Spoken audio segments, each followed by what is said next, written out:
Hello, and welcome to episode 79 of the Casual Try Hard podcast. I'm Brian. And I'm James. And this week, we got some bans and some unbanned, surprisingly, across multiple formats. Really weird. I was kind of expecting this BNR to be much more involved than it actually was. Yeah, I know that a lot of people talked about wanting to see the BNR kind of approach what the format is supposed to be or what they want the format to look like. Yeah. And it was kind of the standard, like, this deck wins, this deck doesn't win. Right. So we're going to ban stuff. Not actually fixing anything, just like taking care of problem decks or what they perceive to be problem decks. Yeah. So if you want to tweet at us about what you thought about the BNR, you can get at us at CasualTryPod on Twitter. Yep. You can also find us on Facebook at CasualTryHardMTG. As always, you can drop us an email, show@CasualTryHardMTG.com. Check our email account regularly, so don't hesitate. If you have any cards that you want to, maybe pick up, our pre-show we just got done recording had some kind of sweet specs and kind of where we thought the market was a little bit. You can follow our TCG player affiliate link, tcg.casualtryhardmtg.com. If you do that, we'll get a very small sliver of whatever you spend there to help keep the show rolling. Like I mentioned, we just finished recording our pre-show. That's premiere content for our patrons. If you would like access to our pre-show ramblings, you never really know what they're going to be, and we never really know what they're going to be. You can find us on Patreon at patreon.com/CasualTryHardMTG. You can support us a little bit more directly there. You get access to our show notes a little bit early. I usually try and post them the day before the show goes live. And like I said, our pre-show, I try and post as soon as it's clipped out. So normally like the day after, I'll try and get that posted. We still have our YouTube channel, Casual Try Hard MTG on YouTube, although there isn't a whole lot that you don't get here there. Hopefully at some point we'll get back to making some videos for that. Don't forget to follow us on Discord. There's a link to our Discord down in the description and also pinned on all of our social media pages.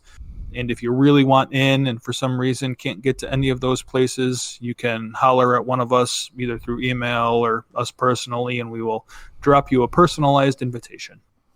Yeah. So we had bans across 4 formats. Mm-hmm. Yeah, I thought this BNR was supposed to include Legacy also. No, it specifically didn't. Oh, okay. I knew it specifically didn't include Standard. I didn't realize that Legacy wasn't up for debate. Yeah, people were a little sad because they wanted Astrolabe out of Legacy. Yeah. And they were like, well, they're not addressing Legacy with this, so that's sad. Yeah. So we're going to start with Historic. Mm-hmm. And so Historic had 3 bans, quote unquote, that were just moving things that are currently on the suspended list to the ban list. Yeah, they were in timeout. Now they had to go home. Yeah. So basically they were like Agent of Treachery, Winota, Joiner of Forces, and Fires of Invention. We cannot see any situation where the Historic metagame would support you and not break. Kind of terrifying since those cards were printed into Standard within the last year. Yeah, like Winota is from 3 months ago. Right. And they're like, whew, whatever idiots designed that card, don't know what they were doing.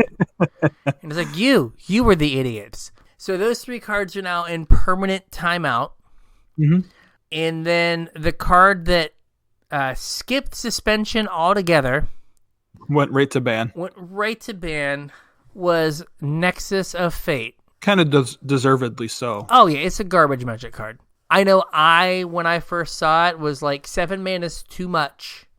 Mm-hmm. This card is just a buy a box promo that is commander fodder or isn't going to do anything. I never envisioned it being a card that would need to be banned.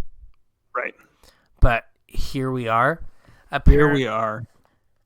Again, this goes back to things we talked about before. I think this card is not great. Right. But fine without Wilderness Reclamation and all the ramp that we have. Right. Right? Because casting it, like starting to lock your opponent out of the game on turn 4 is a problem. Now, you can tell me if I'm completely wrong, but wasn't there a time where there was a Nexus Teferi deck before Wilderness Wreck? I seem to remember like a blue-white Nexus deck at one of my RPTQs. I want to say yes. It was like a blue-white control list that just like locked you out with Nexus of Fate and Teferi. Yeah. I'm trying to think. Like, I remember losing to it on Arena where they like would play a single Lyra. Yeah. And that would be the way that they would like win. But like that deck wasn't as egregious as turn 5 deck. You're done. Yeah. Right. Not that I'm for any version of decks that play Teferi, but there was the Turbo Fog list for a while. Yeah, maybe that's what I was thinking of. But that was when we had Wilderness Reclamation, because like it was the fogs. Maybe it was before Wilderness Rec. It was just a pile of fogs. Yeah, maybe. And I don't know. I could be way off base. I could have swore there was an Azorius version that was just like a blue-white control list that just looped Nexuses with Teferi. Yeah, there could be. But the card is like super egregious and just awful. Yeah. And leads to like net zero fun Magic games. Right. What do you mean by net zero? Well, just in case people aren't familiar with that term. Usually you say that like one person has all of the fun and one person has none of the fun. Right. Right. And so there's like there is no net fun that's happening. Right? One person has fun, one person doesn't have fun. I'm willing to bet that on some level, these Nexus decks might be like negative fun. Where it's no fun for either person. Like, have you clicked through Wilderness Reclamation on Arena? I did once, and there's a reason that I have never again. Yeah, because it sucks. So, like, Can you imagine? Because I, on more than one occasion, was like, fine, beat me with it. Mm-hmm. And, like, this was when they had the Lyra in the deck. I forget what version of it. But I was cooking dinner, and I just kept hitting spacebar. Yep. And I was like, cool. I'm doing something else right now. I made this person spend like 35 minutes. I was just like, spacebar, spacebar, spacebar. They couldn't even having fun. I'm sure they were like at their computer going like, I can't believe this person's making me play through it. And it's like, that kind of reminds me of that LSV story. Do you remember that one? Which one's this? He showed up for an event with a storm list and didn't have his win con in the deck. And he like top 8'd the event he would go through all the motions. Right. And then he would cast like his wish to go get tendrils, but he didn't have tendrils in his sideboard. And like no one called him on it. Right. They just assumed he always had it and they just scooped. Yeah. And no one called him. And so I was like, yeah, go ahead, man. Like, you're going to have to play, like, draw a single card at a time. Yeah. And, like, do this. And they did. And I was like, cool.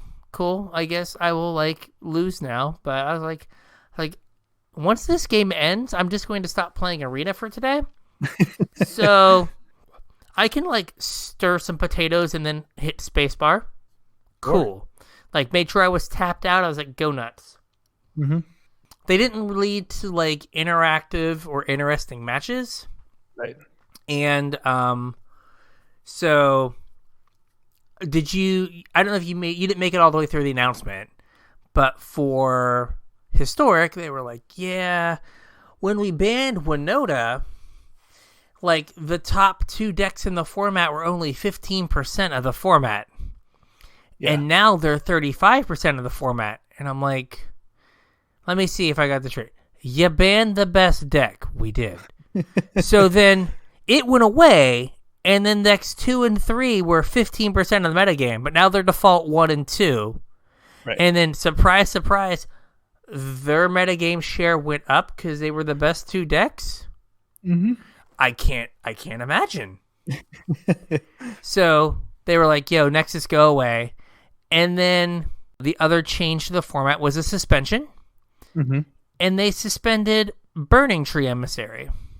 Yeah, this is a card that they specifically added to Historic. So it's kind of odd that they're specifically taking it away, because at some point somebody felt like, oh, this format would be better if Burning Tree Emissary was in it. Let's make that happen. That point was like less than 9 months ago. Yeah. I don't understand how you like put in cards specifically into the format and then go like, oops. Yeah. We done goofed. Hey, thanks for your wild cards or the money that you spent to buy the little like pack of like complete unplayable trash plus 4 Burning Tree Emissaries. Right. Because, we're going to ban the only cards you were playing out of that pack of cards. I thought I saw somewhere that we will be getting wild cards for these. Okay, well, that'll be cool. Well, they're not going to give us like Agent and Winota wild cards or Fires because they've already given us those wild cards. Same with Nexus, right? Didn't they give us wild cards for Nexus when they banned? They did. I still thought I read somewhere they were giving us wilds for these. Okay, maybe I should like get some Burning Tree Emissaries so I can get some wild cards for them. Oh yeah, I didn't even think of that. Because I don't think I have Burning Tree Emissaries. I might. Well, I mean, they won't give you wilds for it right now because it's only suspended. If they move it to the ban list, they probably will. Yeah, but I might get some Burning Tree Emissaries, just in case. Just in case. So basically, the 2 most played decks in Historic were Nexus and Burning Tree Emissary, and Gruul aggro. Yeah, Gruul. And so Gruul was there because it had to race Nexus. Yeah, it was like the only deck that was kind of keeping Nexus in check, right? Yeah. And so, like, you couldn't play a Shatter the Sky deck to keep Gruul in check because that was a 4-mana do-nothing against Nexus. Yeah. Actual 0 targets. Actual 0. And they also, Nexus had the weird rope-a-dope that they have had in kind of all the formats, where game 1, they're like, ooh, no creatures, look at me. Yeah. And then game 2, they board into creatures. So I watched a video today, Saffron Olive was playing Soul Sisters in Historic. Okay. And he played against Nexus, and his Nexus opponent just started slamming Lovestruck Beasts. Game 2. Oh, all right. Just like, make a 1/1, play a Lovestruck Beast. Okay, cool. So, right, they had that like okie doke where you're like, oh, I shouldn't be playing creature interaction, and they bring in creatures. Yeah. Right. And then you just die to a fleet of 5/5s. Yeah, remember the standard version played like Biogenic Ooze? Yeah. Right. So, but you couldn't leave your Shadow of the Skies in game 2, because what if they didn't bring in their Lovestruck Beasts? Yep, well, then you just got dead cards. Then you look like a dum-dum. So they had that, like, that weird interplay. But it's funny that they're like, hey, we've got to knock Gruul down a peg because it's the deck that holds in Nexus of Fate in place. Mm-hmm. But also, it doesn't seem like it takes into account of what happens when Nexus goes away. Yeah, not only that, but didn't I listen to, I think it was the Bandwagon, they were talking about a lot of the Gruul lists aren't even playing Burning Trees anymore. Yeah, that's what they're saying, that like they've moved on. Now, I've played a reasonable amount of Historic in the last 2 days. Yeah. And I've played against a lot of Gruul. Yep. But I've only been playing best of 1. Yep. Because I think the deck I'm playing is completely, totally foiled by a sideboard. Right. I think we'll talk about that deck in a little while. Yeah. I think we'll get to that deck under our arena section. Yeah. But, like, I played against a ton of Gruul. Yeah. And no Nexus at all. Right. Yeah.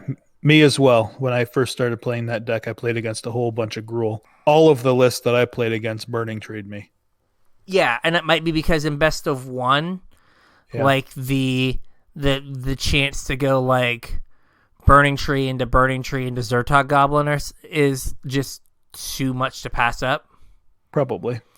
Right? And especially, like, they're really good when you have, what's the green 1-drop?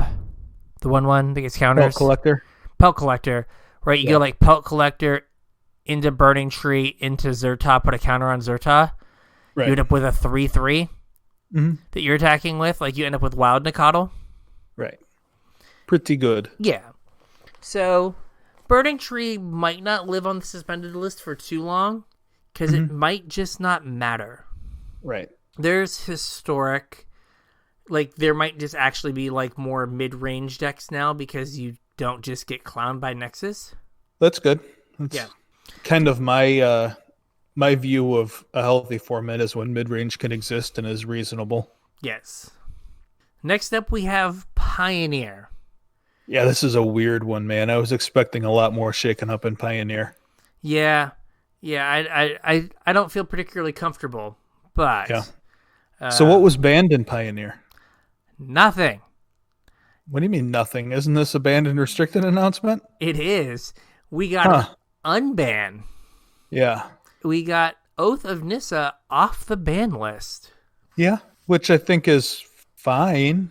Like, I don't think Oath of Nissa is a problem in Pioneer. Yeah, so it was initially banned at the very beginning of Pioneer when there were a ton of, like, mono green decks. Mm-hmm. And, like, the mono green Nykthos decks were running around. Has anyone played a Nykthos in, like, months? Nope. No, that deck got pretty well neutered when they banned the Leyline. They banned Leyline, they banned this, and they banned Once Upon a Time. Oh, yeah, that too. Right? So, they took out Oath first, and then people just replaced Oath with Once Upon a Time. So, they initially banned Oath because they were like, it makes the green decks too consistent, and it leaves around a devotion for Nykthos later on in the game.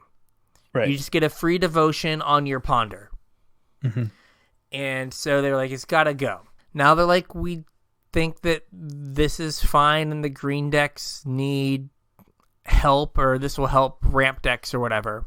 As someone who a few weeks ago was like, I foiled out, or have almost foiled out Inverter, now they're going to ban Dig Through Time. It seems like all of the Twitterverse is like, why didn't you ban Inverter of Truth? Yeah. I think general consensus was they were going to hit something out of Inverter and something out of Breach. Yeah. And they did neither, but unban something that doesn't necessarily help fight either of those strategies. Yeah, basically, they unban something that does nothing, which on one hand, right, if your goal is to have the smallest possible ban list, right, banning stuff that doesn't matter, unbanning stuff that doesn't matter is kind of what you want to do. Right. But the thing that people are pointing out is that right now, the Pioneer challenges on Magic Online, the Pioneer prelims, like I saw that a 16-person prelim didn't fire. Oh, wow. Like, they're not able to right now get people to play Pioneer, and people are like, well, that's because it's too combo heavy. Right. So the 3 top decks are Inverter, Lotus Breach, and then Mono White, which you don't think of Mono White as being combo, but it's like Ballista Heliod, right? Ballista Heliod, right? You have draws where you just like, you know, hey, I'm able to like gain a life to put a counter on my 1/1 Ballista and then give it lifelink on turn 4. Yeah. You dead. And it's like, oh, well, that's no fun. Mm-hmm. Oath of Nissa doesn't fix any of that. No. As was pointed out in the Discord, and I saw this also on Twitter, like, this just kind of puts Kethis back on the menu. It does, which makes the meta more combo heavy. Yes, you've added another combo deck. Now, right, as I point out in the Discord, while I'm all about Kethis being a deck, it does kind of fold to the same hate that people are playing for Lotus Breach, right? Like, everyone has, 2 to 3 damping spheres in their sideboard. Yeah. So, or dampening spheres or whatever it is. Wet balls. Well, I think it's damping. Okay.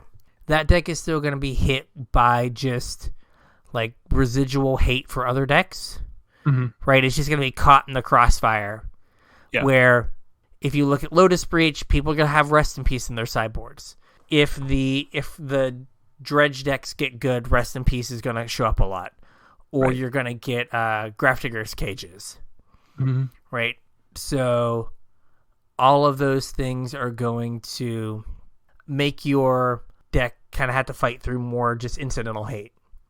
So I think you can play it, but I think it's still gonna be like, at best, kind of like only as good as like Lotus Breach lets it be. Right. And so is it just a worse Lotus Breach deck?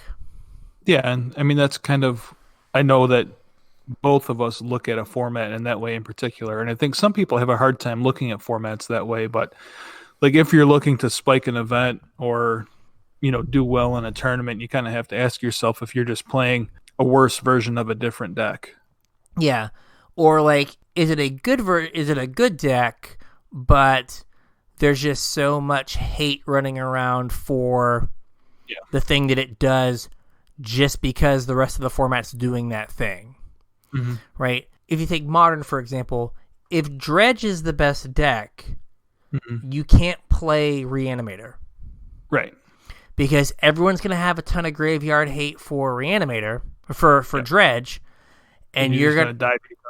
Yeah, and they're just going to bring in their 7 sideboard cards they had against Dredge and against you as well, and they're going to be great. Right? So you can't be like, well, I'm playing a different deck. It was like, well, the thing you're doing fundamentally is the same. And so, like, Lotus Field, right, they're just casting a bunch of spells over and over and over again. So Damping Sphere gets you. Also, if there's a graveyard deck, people's graveyard hate gets you. And the graveyard hate also gets Underworld Breach. So you're just going to get hit coming and going because Underworld Breach is going to be the deck that's on everyone's mind. Yep. It sounds like I should maybe not buy the last 4 foils for the sideboard of Inverter, but I don't know. There's probably almost 100% chance that we're going to have at least one more BNR announcement before we're allowed to play Paper Magic again. Yeah, it probably is. So. Probably is. I have a very nice tier 2 Modern deck for anyone who is. You just need some polluted deltas, and you have yourself a deck. There you go. Yeah, get some foil polluted deltas, and it's done. But they need to fix Pioneer. But I think there's also like just this issue of people aren't playing Pioneer because, like, what's the point? Right. Like, Pioneer was the hot format when they announced, like, Paper Pro Tours for it.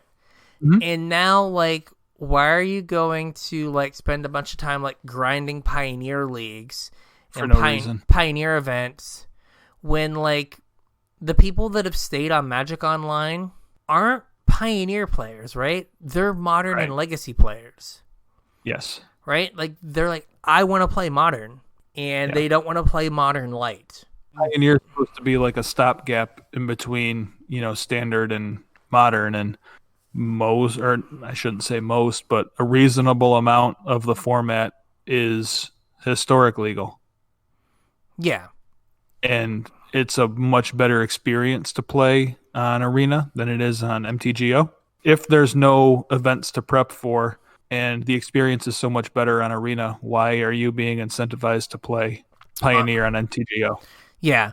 And, if you think about what's happened in the last, like, 3 or 4 weeks, think about how many videos and how many articles and how many tweets you've seen that are about historic. Right? There's tons of them. And that's because people are scratching that itch for a format that's bigger than Standard, but still lets them stay on Arena. Right? If they had... And, I mean, that's just going to kind of get exacerbated when Jumpstart comes out, too. Yeah. And if you're going to play, like, you're just going to end up playing on Arena because, like you said, it's just better. And, if playing Pioneer and playing Historic are both for nothing, I'd rather have the nothing that has a good user interface. Yeah, more pleasurable experience. Yeah, exactly. So I'm sure part of it is format, But I don't know how much the people that are complaining about Pioneer are playing Pioneer. Right. You know what I mean? On the bandwagon, LSV was talking about how, like, part of the reason that Inverter's win rate doesn't look good is because it's a hard deck to play. As the guy who went 0 and like 6,000 with it can perhaps agree. But I mean, to your defense, though, that was like weekend 1 of the deck even existing. But his point was, well, the really good players play it to a really high win rate, and players that are just new to the deck don't get a good win rate with it. So the win rate doesn't look too like out of place. Yeah, he mentioned there being a lot of unintuitive lines. Yeah, and I'm like, I don't know if that's like a reasonable argument. Like, people who get good with the deck win a lot. It's like, you can say that about any deck, though. Right, but deck like that has unintuitive lines and is fundamentally like wins the game differently than like most games of Magic are being played. I think that's going to like make that disparity larger, though. You know what I mean? Yeah. Like, if the deck is really hard to play, the people that aren't good with it are bad with it. And the people that are good with it are really good with it. It becomes more polar. There's not a whole lot of people hanging out around the 50%. It's a whole bunch of people up like 60, 70%, and then a whole bunch of people down around like 30, 40%. You just kind of end up with a 50% win rate. Yeah. But, I don't know, it just seemed like that saying, like, well, since there are people that are really good with the deck and good players gravitate towards it, then it needs to go away. It's almost like the old Twin argument. Yeah. Where it was like, oh, you wouldn't play any other blue-red deck because Twin was so good. Mm-hmm. And people that get really good with Twin had a way better win rate than the people that just picked up Twin for the first time. Right. And it's like, well, you know, we can't do competitive diversity in every format. Have to draw the line somewhere, huh? Yeah, but I would be playing Pioneer, and if I could, like, I could, but I don't want to spend the $200 on Magic Online to like put together a Pioneer deck. Yeah, I'd rather buy M21 cards for pennies on the dollar. For pennies on the dollar, exactly. I don't know. I wish that format was getting played more and talked about more, but there's no reason to play it. None at all. Maybe someday. One day. We're supposed to be getting a esports OP announcement tomorrow, right? Oh, we are? I think so. I thought I read that. I believe you, but I didn't see it. Esports. Yeah. Their whole OP has been so disjointed lately. I have had almost zero desire to watch content. Yeah, I mean, that's another thing, too, right? Like, why are you going to, like, subject yourself to Pioneer on Magic Online? Right. When, like, you're not grinding for anything, and there's a lot of people that are, like, upset that, like, oh, hey, I did, like, the challenge or, like, the qualifier for the Pro Tour, and the last one of these that happened, I qualified, and then they changed the tournament. Right. Like, I don't want to play Pioneer for a chance to play Arena at my house. Mm-hmm. I can just cut out the middleman and play Arena at my house. Right. Next up, Modern. Yeah, and they actually banned a card. Well, you know what? I'll take that back. They unbanned 5 cards. They unbanned. I know where you're going with this. Plains, Island, Mountain, Swamp, and Forest. I did it in the wrong order, but they unbanned non-snow covered basic lands. Correct, and they did so by banning Akram's Astrolabe. Yes. So the Astrolabe, if you don't remember, was a snow. Right. So any mana created by a snow permanent. Yes. A snow for an artifact that when it entered the battlefield, it drew a card, and you could pay 1 and tap it and make 1 mana of any color. Right. So it was like the ultimate piece of fixing for any mid-range deck. Yes. So a lot of the decks, basically Modern became like super standard, where it was just, we're all playing Bant or basically Bant or Sultai, I think.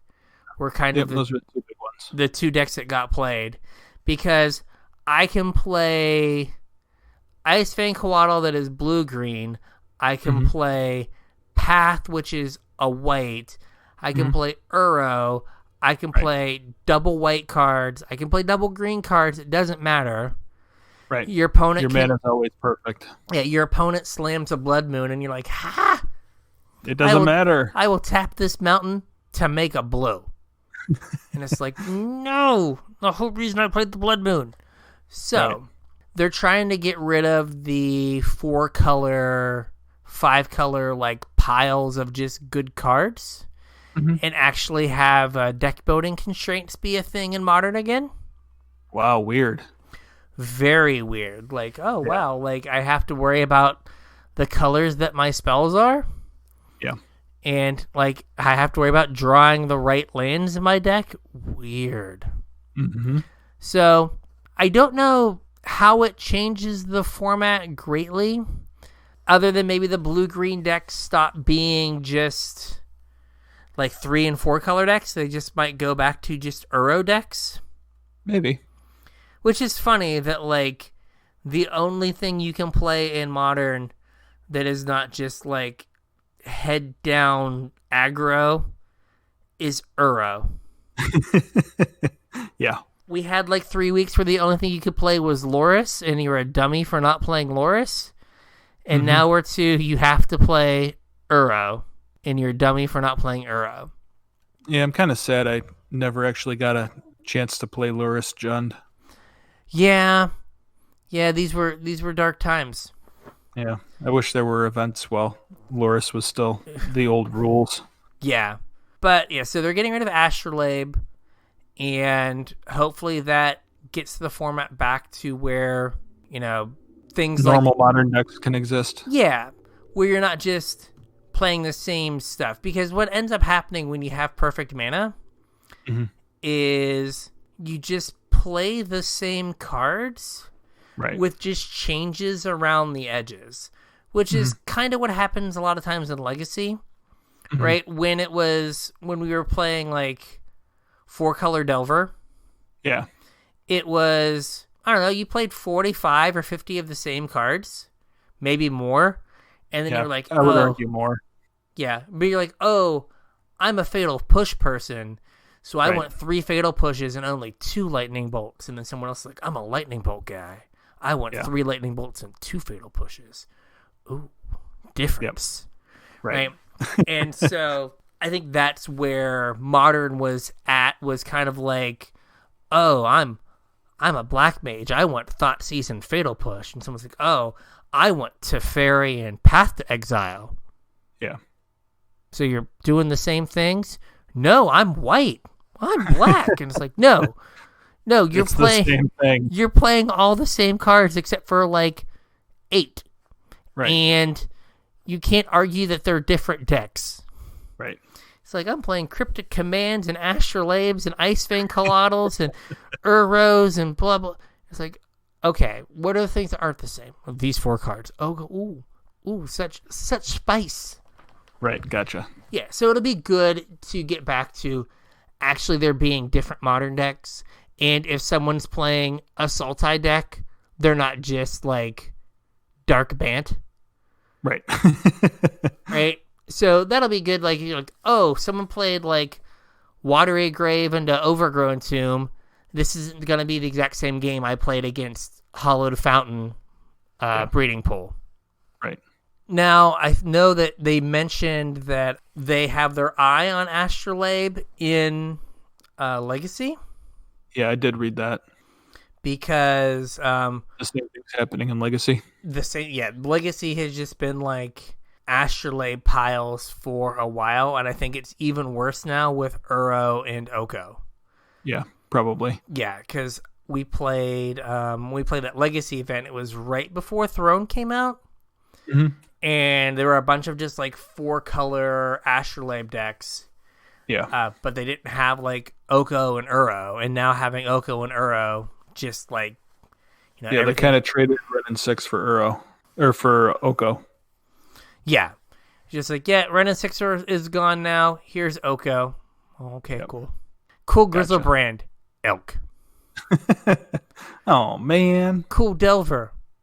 Elk. Oh, I can still attack you. I make my own elk now. Oh.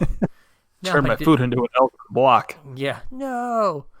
So turn my Astrolabe into a block. That's right. It turns into a block. My mana's fixed now. Here's a 3/3. Hopefully they do that because, I don't know, Modern Horizons, what good has happened in Modern Horizons that couldn't have just been in a regular set? Like, I don't know if you can say that Urza is net positive for Modern. No, probably not. Because he facilitated the ban of Mox Opal. Right. Yawgmoth is fine, but but there's not really, like, I mean, that deck exists, but it's not like there's people, this is the best deck in Modern, this is the hotness, you know what I mean? Yeah, I mean, but I think that's fine, right? Mm-hmm. The fact that, like, I don't know, 6 cards or whatever in Modern Horizons just, like, facilitated the best deck in Modern until it got banned. Right. Like the tier 0, if you're not playing this, you're dumb deck. Mm-hmm. That set just did not seem to be well balanced or like work. Well, I hope you're ready for Modern Horizons 2 coming next summer. Is it? I don't know why they wouldn't. I mean, because the ban list is just littered with cards for Modern Horizons 1, and they like made their formats in game worse. I still bet you they do it. The Modern Super League, like, before Modern Horizons came out, and they were like, yeah, look, R&D really had their finger on the pulse of Modern, because they won that thing, because they were working on Modern Horizons, and they were like, oh, cool, and it's like, here's Hogak. Yeah. Here's Astrolabe. It's like, oh, finger These on the cards are pulse. terrible for this format. Yeah, like, what part of this format did you play with these cards? Right. Okay. So, there we go. We have our Modern ban. Mm-hmm. We have Pauper. We do. Admittedly, I do not play any Pauper, and I don't know anything about the format. Okay. I've played a little. I just read some stuff. Okay. But, so they got rid of the Expedition map. Okay. And that's because the Tron decks were too good. Mm-hmm. Now, when they had like 6 months to a year ago, they banned like all the good blue cards out of Pauper. Right. They banned like all at once. Yeah, all at once. They were just like, these cards are too good for Pauper. We're done here. Mm-hmm. And they were like, well, in the article today they were like, well, maybe Tron gets too good if there's not this blue tempo deck. Yeah. So they thought that Tron got too good, so they got rid of map. And then the other one was Mystic Sanctuary, which... Yeah, people were actually talking about this getting banned in Modern, too. Yes, I was going to say, that's a card that they're like, this shouldn't be in Modern. And if you guys don't know what the play pattern is, people will Cryptic you, counter your spell, bounce their Sanctuary, right, so they can replay their Sanctuary, put their Cryptic on top. So you get Cryptic either every turn, or you get Cryptic every other turn for the entire game. Yuck. So what they were doing in... Oh, you can do this in Standard right now. Oh, you can? Yeah. You can ramp into this in Standard right now. This is James's secret, like, blue crush, which is Sublime Epiphany. Yeah. For some reason, I love this card. No, it bounces a non-land permanent. Oh, does it? All right. Yes, non-land. So, okay. Never mind. We are safe. But in Pauper, people were using Deprive, which is... I don't know if I know what Deprive is. It's from the Sender card block. It's blue, counter target spell, but you have to return a land to your hand. Oh. So you counter their spell, you pick up your Mystic Sanctuary, you play your Mystic Sanctuary, and you put your Deprive back on top. That's pretty good. Also play Tragic Lesson. Okay. This is from Hour of Devastation. It's like 2 and a blue, like draw 3 and then discard a card, or just unless you like put a land back in your hand, unless you pick up a land. I don't remember that card, but I believe you. It has Kefnet dead in the art. It's just yeah. dead Kefnet. So I don't people think I ever cast that card though. So people were doing that as well, where they're like, okay, fine, I'll draw my 2. It's like draw 2 cards or draw 3 cards. I'll draw my cards and then I'll pick up my Mystic Sanctuary and I'll play my Mystic Sanctuary and put a spell on top of my deck. I'll put a Deprive on top of my deck. Yeah. You can't ever cast spells. So basically, they just lock you out of the game by just looping Mystic Sanctuaries over and over and over again. Great. Yeah. So Mystic Sanctuary really isn't a card that is of common power level. Right. It's the one of those cards that it's just like the other ones are basically trash. About all of them are, right? Make a food, put a creature on top. Make a dwarf, put a +1/+1 counter on something. Yeah. Right? So 2 of them get you 1/1 worth of stats. Right. Well, 3 of them do. Oh, no, yeah, I guess 2 of them do, yeah. 2 of them do.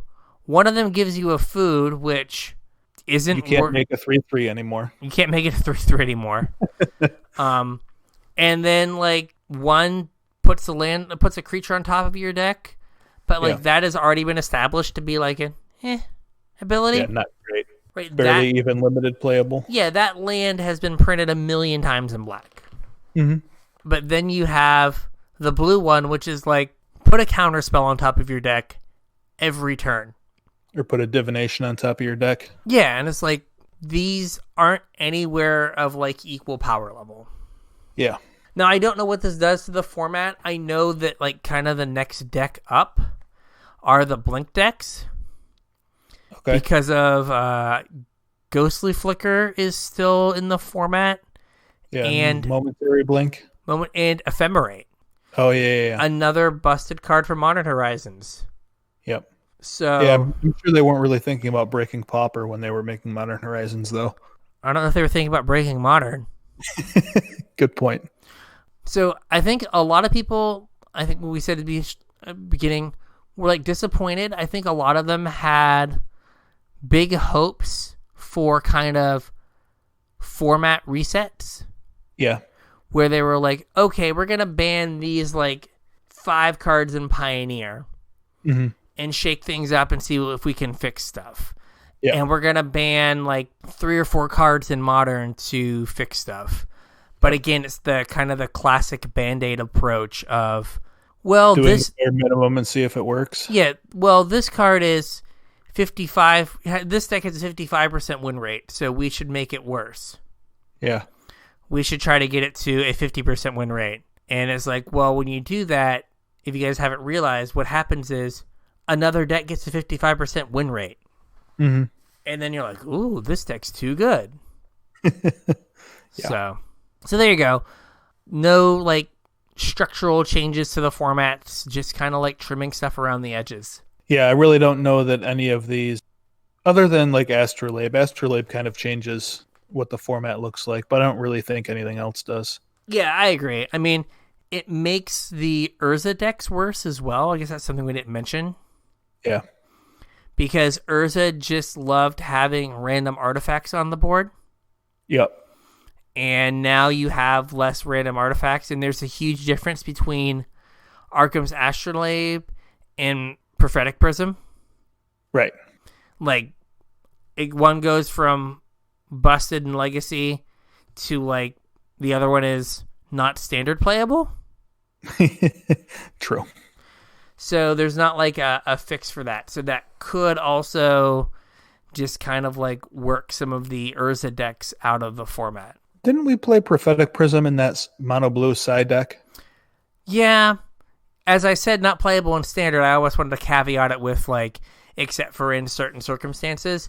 But one could argue that deck wasn't super playable when everyone was playing red, kill all of your Thopters. Yeah, I made that mistake. Yeah. Definitely played that deck at an RPTQ and went like 1-4 and then dropped. Yeah, you got red, kill all your Thopters a few times? Yeah, once or twice. Yeah. So, like, that deck would be really good now with, what's it called? Thassa's Oracle? Because you can just, like, draw your deck with Oh, yeah. with what's her name? Yeah. So there you Joyra. go. Joyra, yeah. Well, like that whole deck is historic legal, right? It is. Ooh, yeah. Well, I guess not all of it, because you don't have the Aether Revolt Kaladesh cards. Yeah, you don't have Prophetic Prism. Oh yeah, that's true. You don't have Prophetic Prism. Someone just now in Discord brought something up that we should probably touch on real quick. Okay.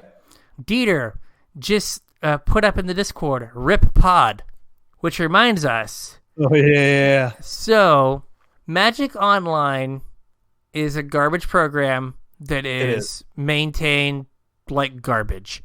Yeah. And so there have been a few times where people have like logged into their Magic Online account and cards that were banned in a format were magically not banned. Uh-huh. And then they had to hurry up and fix that because they basically like put the new bans live a few days early. Before the announcement even. Before the announcement. So it was like, oh no, we did this before the announcement, and then people start buying out cards. Yep. So on Friday? Yeah, I forget what day it was. It was one day last week. Someone got on, and Birthing Pod was not banned in Modern. And yep. Birthing Pod has been banned in Modern for 5 or 6 years. Yeah, almost the entire time I've been playing Modern. Yeah. Birthing Pod and Birthing Pod decks are beloved. Mm-hmm. And so, as a result, Birthing Pods went from whatever they were costing before to like $30. To $30 in the course of like 3 hours. Yeah. And, let me check the list again. They didn't unban Pod. They sure didn't. So there are some people that have like stacks of, $10 Birthing Pods that they might be able to get $3 for now. Yeah. Or they're gonna. I don't know about that. If Birthing Pods were $3, I'd probably start buying them. More along the lines of like, what are you gonna buy list them for? Right. Yeah. Right. Like I've got 20 Birthing Pods that I paid $10 a piece for. Yeah. You're not gonna get your $200 back. That's true. Right. Or you're just gonna hold on to 20 Birthing Pods. So yeah, I mean, it's some play like in Commander and stuff, but yeah, I know what you mean. So this is just one of those times where, to remind everyone, I know we got super good information with the leak before, or Core 21, where the leak was basically just all the cards in the set. Yeah. But then there are also times where there is something that looks like a leak that's not. So do you want to talk about a new leak real quick? Sure. So this is supposedly from the same guy as the Core 21 leak. Okay. And this is a leak that I meant to talk about last week and completely forgot about. So this is a new Nissa Planeswalker for Zendikar Rising. All right. Nissa is Golgari. All right. Green, black, goat, Nissa. Yep. It's 2 black, green. Okay. Has landfall. Landfall put a loyalty counter on Nissa. You don't like the static ability? No. +1. Untap a land you control. Okay. It becomes a 3/3 elemental with haste and menace until end of turn. It's still a land. Okay. And -5. Put a creature with CMC equal or less than the number of lands you control from your hand or graveyard under the battlefield with 2 +1/+1 counters. What loyalty does she start with? 4. So you could turn 3 Azusa, turn 4 this, play 2 lands, reanimate something, and still have a Nissa. I mean, you could ramp, turn 4 play her, or turn 3 play her. Yeah. Right, or turn 4 and have a land drop and play a Fabled Passage. Oh, that's true. Yep, and get your 2 landfall triggers and put a 5-drop from your hand onto the battlefield. Yep. So, yeah. Yeah, interesting. We have a bad track record with cards that let you not pay mana for things. Yeah. Yeah. Because we also don't a great track record with Nissas at this point. We don't.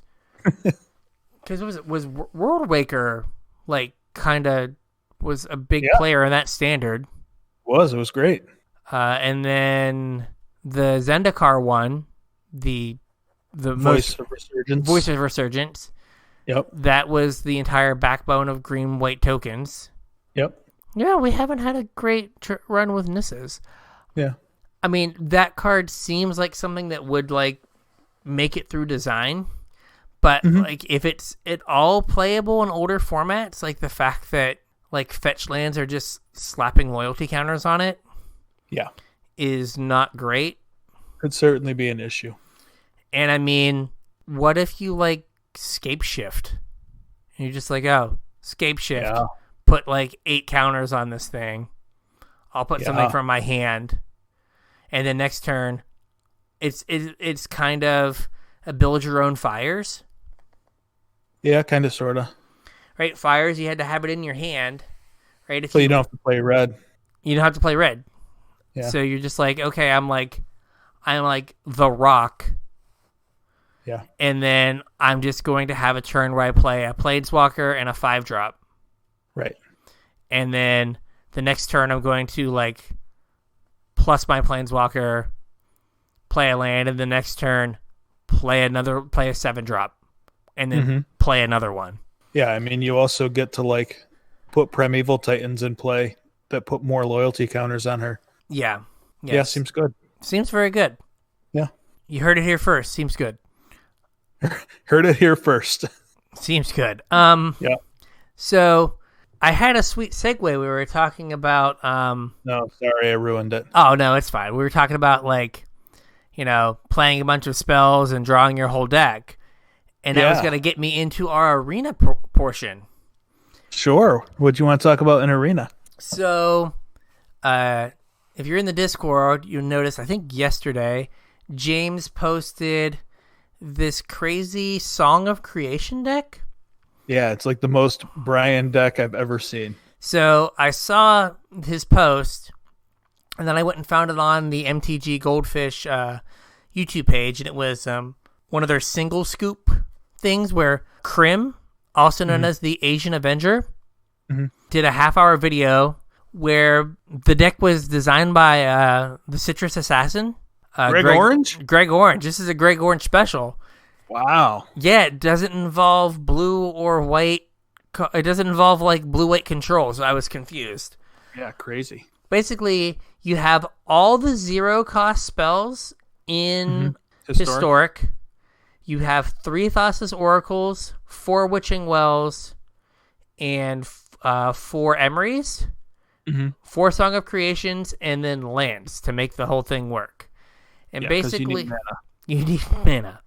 Basically, what you're trying to do is play a Song of Creation and then draw your entire deck. I have fizzled once after I resolved a song. Yeah. I think I also fizzled once. And I think I shouldn't have fizzled, but I was parenting. So I blame my new parent. I blame my child. My child cost me one step down on the ladder. Poor Tiny Terrorist. Tiny Terrorist was like, "No, I take your ladder progress." I'm like, damn, dude. When did you become like a little Russian? Yet. Like, oh, God. Approximately 8 days ago. Approximately 8 days ago, he became a tiny Russian terrorist. But the deck is super consistent. If you resolve Song, you almost assuredly win the game. Yeah. And the fact that it's turn 4, you are fast enough to race the Gruul decks.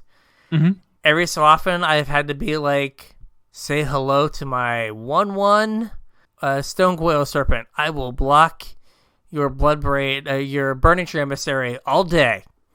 And save myself like 4 damage, and I will win the game at 2 life. Let's go. It also has the upside compared to like Kethis combo of you don't rope. Right. Yeah, it's very quick. It's very quick. Like the thing that takes the longest is confirming to Arena that yes, I would like to play my Ugin's Conjurant for 0. Right. I will confirm 0. Or if you would like to play your second Mox Amber. Yeah, are you sure? Yes. I need 2 blue mana. I am 100% sure. Yeah. Give me. It has one more advantage also that like Kethis doesn't have, and that's that depending on what lands are in your hand, you kind of pretend you're Teamer Wreck for a minute. Yeah. I mean, you just look like you're Teamer Wreck. You're like Triome into Steam Vents into, Breeding Pool, and then you're just like untap land, Song of Creation, kill you. Right. And the reason I think the deck is really well suited for best of 1 is no one's playing enchantment removal. Yeah. And if they have mana up and they're like Gruul or something, all right. You can play around it when you go to play your Thassa's Oracle. Mm-hmm. Right? You just get yourself down to like 2 cards, and you usually have a devotion of like 4 on board, or you get down to 0 cards. They never have enchantment removal, and they never kill your Oracle. Yes, I am 100% for the Oracle just resolving and winning the game. Yeah. Like, if I get to that point, it's Oracle time and we win. Right. That deck has been fun. I'll try to find a link to the video. Okay. To post in the show notes. But it is a change of pace. Yeah. And it seems to be doing something that, like, best of 1 historic is just not, like, prepared for. Mm-hmm. At all. It's a lot of fun. And I didn't look at exactly what it is, but I have a reasonable win percentage with it. And like you said, it's kind of a fresh take, change of pace, palate cleanser type thing without having to play, one of the weird events that Arena comes up with. Yeah. Also, like, so when you play it, mulligan to Song. Yes, you have to have Song. Deck does not work without Song. That is the only card that matters. I won a game on like a Malta 4 or 5. Yeah. Might have been 4, where I kept like Song 2 lands and like Song 3 and 3 lands. And I was like, all right, I played my Song and I got like 2 draws, discarded my hand, drew a 0 drop like a god, and then was like, drew into the second Song and was like, oh, I win now. So it just needs Song. The games I've lost mainly to like not drawing my lands. Right? Where if you miss a land drop, like you win a lot of games against the aggro decks at like 4. Mm-hmm. And so missing that land drop makes it so it's harder for you to win those games. Right. I still haven't figured out when the right times are to like play your crappy 0 drops as like blockers. Yeah. Because you're like that fine line of I need all of these to draw me to what I need. I would much rather play an Emery than one of my 0 drops, I think. Yeah, I agree. Like, if I have an Emery, I would play that. But, there are times where you have, like, a Tormod's Crypt, 2 Ornithopters, and a Stonecoil Serpent. And you're like, well, I'm going to take, like, 9 next turn. Yeah. Am I going to be able to win? Or do I need to play a creature? And it's usually the answer is, well, if I don't die and I draw my land, I'm just going to win. Yeah. So you're just like, I'm just going to hope I draw the land. Mm-hmm. I think the thing that you do get to play is you get to play Witching Well. Yeah. As like that I have played to like early in the game to like dig to a land. Oh yeah, or to find your piece. Yeah, set up a land plus a 0 drop or something. Like, oh, there's my 4th land and there's a 0 drop under it. Yeah. I'll just keep that the way it is. And you can also cast it when you're comboing off. Mm-hmm. Yeah, I've cast it a bunch of times trying to combo. Yeah, so you need Emery so that your Mox Ambers make mana. Mm-hmm. So basically you get to 4, you play your Song, you get an extra land drop. That extra land drop has to be blue so that you can play an Emery to generate blue with your Mox. Right. And you kind of want to, if you can, to play your Mox before you play your Emery. So if they kill your Emery, your Mox still generates a blue. Yeah. So that you can play another Emery. So that you can get blue for Thassa's Oracle. Yeah. Yeah, that's kind of the tricky part, is getting to that blue. One of the times I fizzled was because I didn't have blue. Yeah, I had one where I fizzled because I cast a Witching Well, scryed 2 cards to the bottom, and I was out of 0 drops. Yeah. And the last card in my deck that I didn't know was the Mox. Oh. Or something, and I was like, oh, well, that's awkward. Yeah. It's like, I should just cast my Thassa's Oracle. I think I would have won. Mm-hmm. But so that deck's been pretty good. I've only played it for 2 days, but it has been kind of brain dead. Yeah, it's ahead. fun. It's a nice change of pace. Yeah. Do not be afraid that if your opponent casts a Thought Erasure or an Agonizing Remorse, to just hit the concede button and move on. Yeah, I'll add Narset to that list. Yeah, Narset. Yeah, I got Narsetted. That was an insta concede. Yeah, you're can't ever win. Yeah, have actual 0 ways to remove a Narset and can't win with it on the board. So we're done. Yep. Pack it up, guys. We're going home. Yeah. We also have this week. We have Jumpstart coming out. Yeah, it's supposed to be Thursday, right? Yeah. So with the next update to Arena, we're gonna get Jumpstart. Yeah. I'm looking forward to that. Yeah, I actually have a few drafts, maybe 1.5 drafts worth of gems left. Yeah. And so I was like, you know what? I'm done with drafts. I probably could have got to Diamond, but I couldn't get to Mythic. Yeah. So I was like, you know what? It's not worth me to keep playing this when I can use some of this for Jumpstart. So I was like, all right, I'm just going to save this because I can't imagine that the Jumpstart events are going to be that expensive. Yeah, I really have no idea. They have given us no information. Yeah. So I'm hoping to use some of that to get the sweet Jumpstart cards. Mm-hmm. Oh, also a thing I was listening today. Apparently, Jumpstart has been underprinted. Kind of, sort of. Not on purpose. Yeah, they just don't have as much of it as they anticipated having. Yeah. So they're short on Jumpstart. Yep. So that's going to make some of those cards we talked about that were Jumpstart exclusives more expensive. Yeah, some of them are ridiculous. Have you looked up the prices of some of them? Not in a couple weeks. Yeah, they're a little absurd. I remember the elf when I looked was $60 or something. Yeah.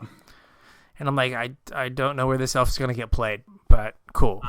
Legacy Commander, I guess. Yeah. Who's playing Legacy in paper right now? Yeah.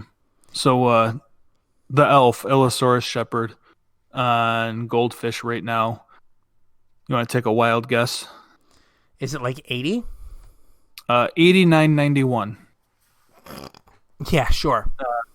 Tiny Bones Trinket Thief? $100. 59.99. Okay. Yep. And then we have Bruvac as the Mill Legend. It's also $59. The Goblin is $48. The Unicorn is $48. A little silly. Yeah, those prices are not in any way, shape, or form sustainable.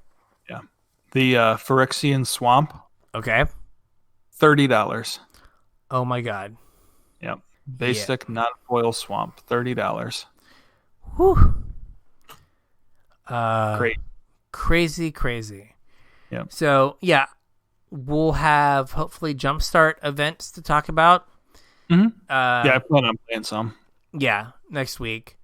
Yep. And I think that makes a show. I think it does.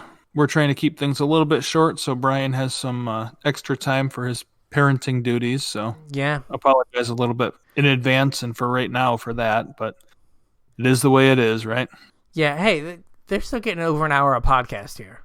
Oh yeah. Yeah. Yep.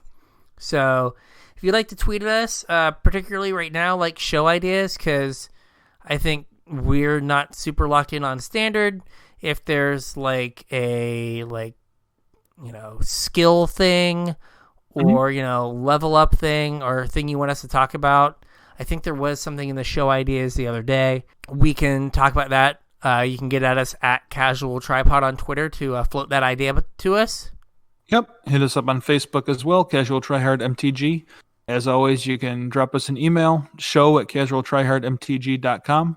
Don't forget, if you're looking to pick up some singles, we have our TCG affiliate link, tcg.casualtryhardmtg.com. Should be a link for that in description as well if you want to just follow the link. Anything you purchase after following that link will help support the show, pay our hosting fees, and things like that. If you want to support us a little bit more directly, you can do so on Patreon, patreon.com/CasualTryHardMTG, where you will also be able to hear all of our pre-show ramblings about whatever pops into our minds.